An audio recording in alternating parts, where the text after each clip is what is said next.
Hello, everybody, and welcome back to the People's Finance Channel. I'm your host, Jeremy Sanchez. I'm a certified financial planner.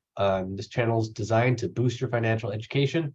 Today, we're going to be talking about the Roth IRA and how to, some characteristics you may not have known about it, but really how to maximize the use while you're accumulating and, while you're, pre-retirement.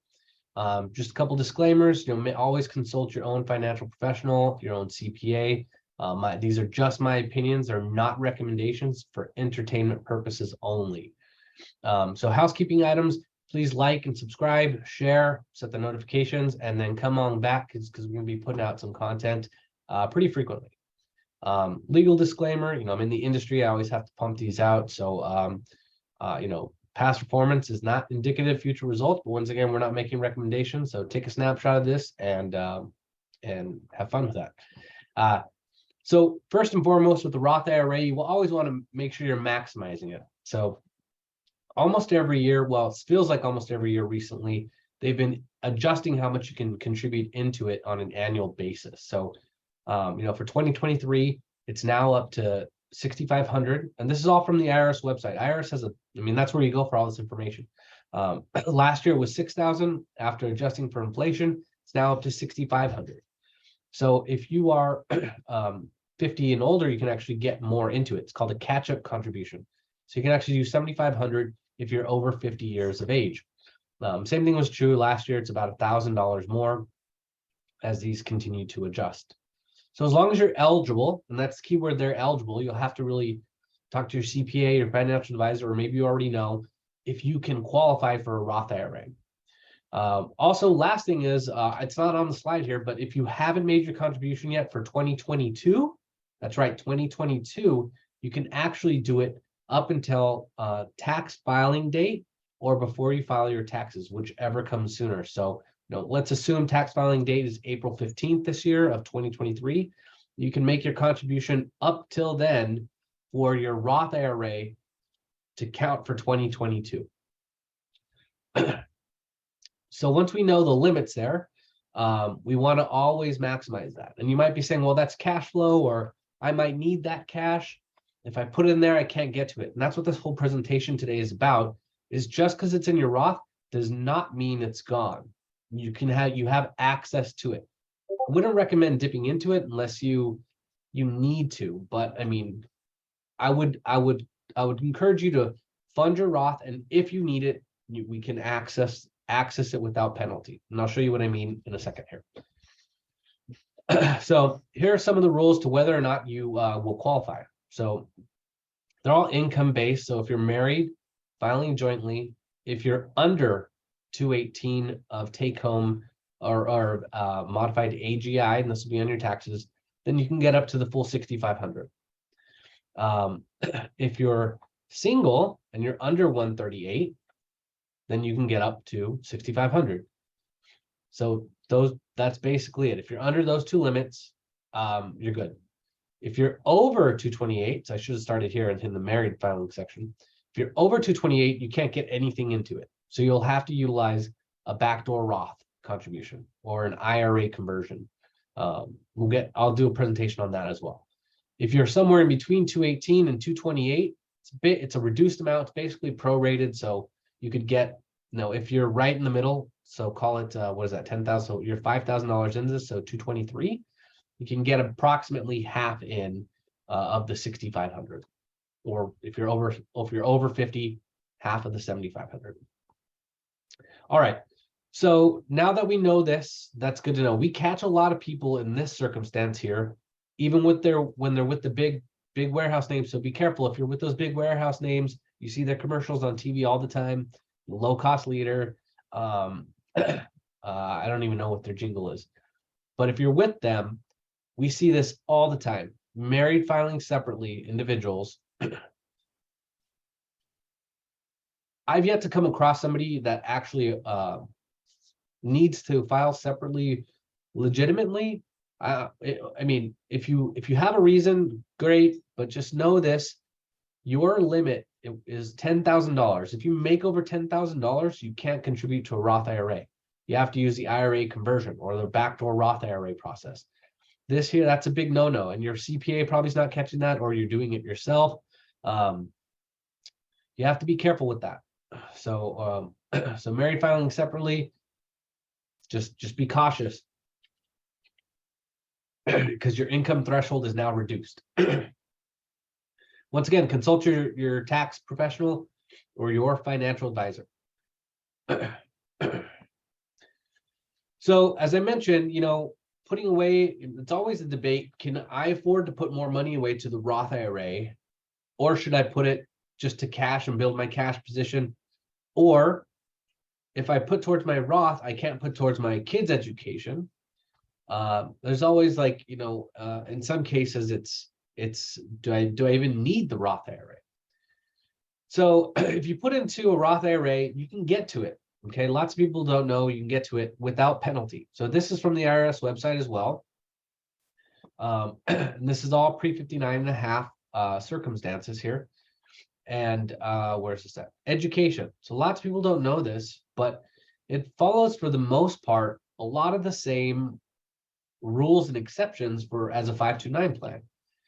So if you've got a Roth IRA and you didn't save for your kids' education and you don't need the Roth anymore because you've done well elsewhere, or whatever the search situation is, maybe you haven't done well elsewhere, but you want to help your kids in their education. Well, you can actually pull money out, at least the way it stands today. You can actually pull money out of your Roth IRA and pay for your kids' education pre-59 and a half without the penalties. So you just have to be, they have to be for qualified higher educations for an immediate family member. That could even be yourself. So if you go back to school, when you're retired, this could be your education fund. So that's one thing that you could use it for. There's a whole list of them. So you can see these, once again, review with your financial professional about these circumstances. It's always good to know what you can have access to, how you're going to liquidate your assets, in the event of an emergency, like a death or a disability, or in an opportunity like education or home buying. So you can get up to $10,000, which I know isn't a lot for a one-time home purchase, first time, one time. And then there's some also health insurance premiums and all that. I apologize, I'm just getting over a cold here. So there's lots of things you can do, lots of ways you can get to the money without the penalties. Now, the biggest one, I think, just in case, is distribution of basis. Basis is another way to say what you've contributed. So it's basically a return of principal or a return of your contributions. So you can generally access all of your contributions before 59 and a half without taxation or penalty. Now I do have a superscript here. Generally, lots of considerations here. So once again, consult your financial professional for guidance on this. So if you've only done a Roth IRA, not an IRA conversion, only done a Roth IRA, it's as clean as can get. And let's say, next year you needed some money because you've been funding your Roth IRA diligently. Well, you could actually take out what you've put in there, your basis. You could take out your basis without taxation. Your contributions are always yours, so you can always get to them without taxation. You've already paid taxes on them when they went in. So it makes sense that they're going to come out without taxation. Where you have taxation or potential and penalty potential is only on the gains. That's really all they care about as it stands today. So we're only looking to take out what we've put in, and that's already been taxed. So when we take that out, they're not going to tax us on it. There's a calculator right here on this website.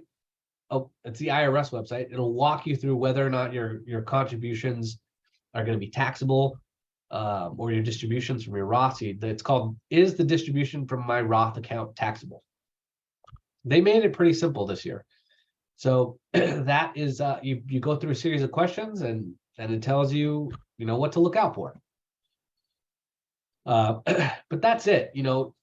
If you get to a point where you are concerned about I guess two people are fit in this category where you're building cash and you're right on the cusp of whether or not you want to fund a Roth IRA or build more cash. If you think you can swing it, it might be worth it to put it into the Roth just to get your retirement funds going, knowing that you can always go get what you contributed back, minus the risk of the market exposure and all of that. So that part's always accessible without taxation. So that's really sort of just to encourage you to start the retirement planning, get going, maybe not all of it or just participate some degree. Secondly, we have people on the other side of it where they make too much money. They don't qualify for the Roth IRA. They don't need the Roth IRA because they've got assets everywhere. So what you can also do, if you're in that camp, is fund the Roth IRA via IRA conversion, and that's a whole different process. And use its design it with the intention for your kids' education, because it's the same as the 529 plan, generally, for the most part. Early access, no penalty for qualified education expenses. So then that allows you to not feel like you're over contributing to a 529 plan, because what if the kids don't go to college, or what if they don't need all that money? Or you oversave to the 529. Well, if you oversave to the Roth, which you didn't need in the first place, it's still your money. It doesn't go to the kids, right? So, and it comes back to you in retirement tax-free. So whereas, the 529 plan is going to have some, with excess cash in there, it's going to have some taxable characteristics potentially, if you take it out for non-qualified education, if they don't deplete the fund and all that. I'm going off on tangent. But anyways, these are things to consider for a Roth IRA. Get started, get the habits going, and best of luck.